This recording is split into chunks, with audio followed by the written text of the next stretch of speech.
For the latest film interviews, reviews, and everything making news in pop culture, subscribe to Film Companion now. Hey guys, today we're back for yet another recap video, this time for Mindy Kaling's smash hit Netflix coming-of-age comedy, Never Have I Ever. Season 2 is just around the corner, so we figured this would be a good time to refresh our memories.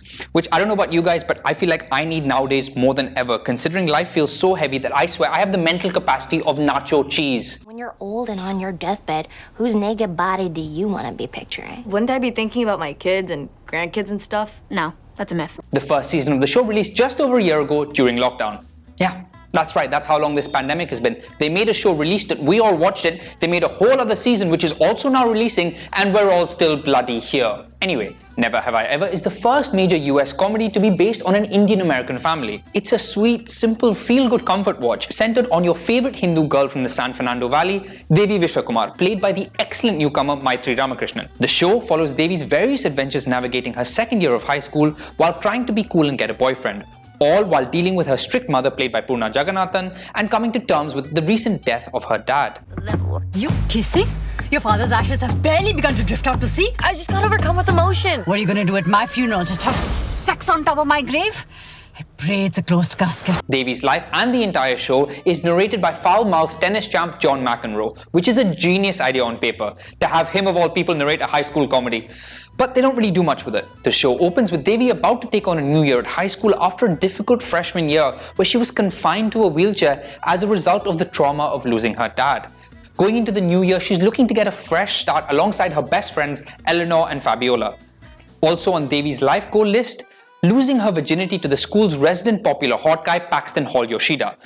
That and beating her arch rival Ben Gross, who's been her nemesis since kindergarten, as the two are in constant competition to be the top student. Knowing that a guy like Paxton would never go for her, in one of the first episodes, Devi literally just goes up to Paxton and asks if he'd sleep with her, and he says yes.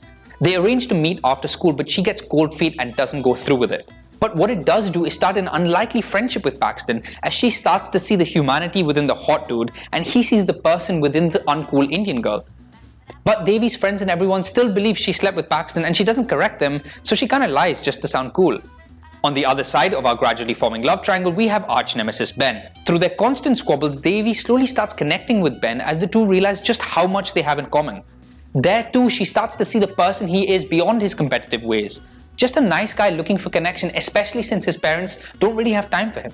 All of this while there's more drama going on at home with Devi's very smart and very good looking cousin from India, Kamla, who lives with them while she's studying in college. Kamla is played by Indian-American actress Richa Murjani, so obviously she has a forced cartoonish Indian accent that's so uncomfortable to sit through that I swear if Apu from The Simpsons heard it, he'd be like, whoa, hey, whoa, tone it down, that's just plain offensive. Anyway, Kamla has a secret boyfriend who she doesn't tell anyone about because her parents are currently forcing her to see prospective guys for an arranged marriage as she struggles with the courage to stand up to them. Thankfully, Devi's mother Nalini comes to Kamla's aid, something Devi can't stand considering her mother is so understanding and patient with Kamla, but she's so strict and hard on Devi. Theirs is a fraught mother-daughter relationship with her mom just trying her best but her strictness constantly clashing with Devi just wanting to be a teenager.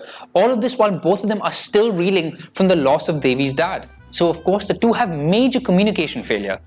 What is it about Indian families and just communicating? You know, like we'll ignore the thing and skirt around the thing and avoid the thing and dodge the thing like Neo dodging bullets in the Matrix, but we'll never just talk about the thing. Anyway, back to the teen drama.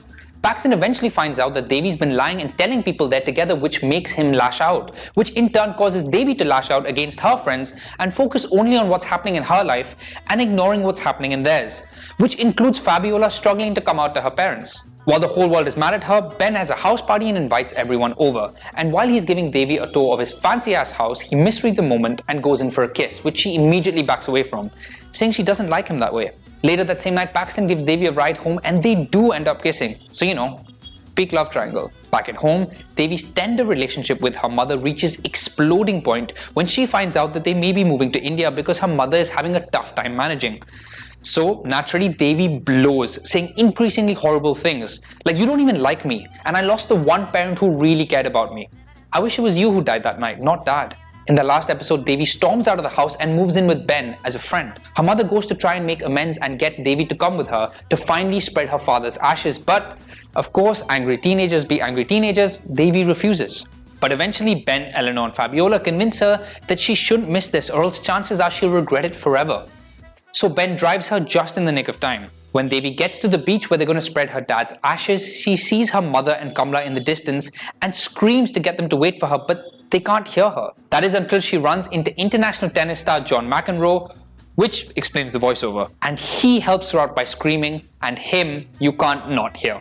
Devi and her mother finally make up and talk about their feelings as the two finally come to terms with the loss of Devi's dad. In the final moments of the season when they're headed back, Devi sees Ben still waiting for her and has a sudden realization of just how much he's done for her and truly cares about her, and they kiss.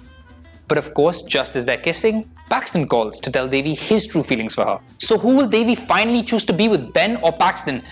#Team Ben. Will she finally learn to balance her school life with her social life and forge a better relationship with her mother? And most importantly, will Kamla finally drop that trashy accent based on dated stereotypes so we can finally take her seriously? Find out on July 15th.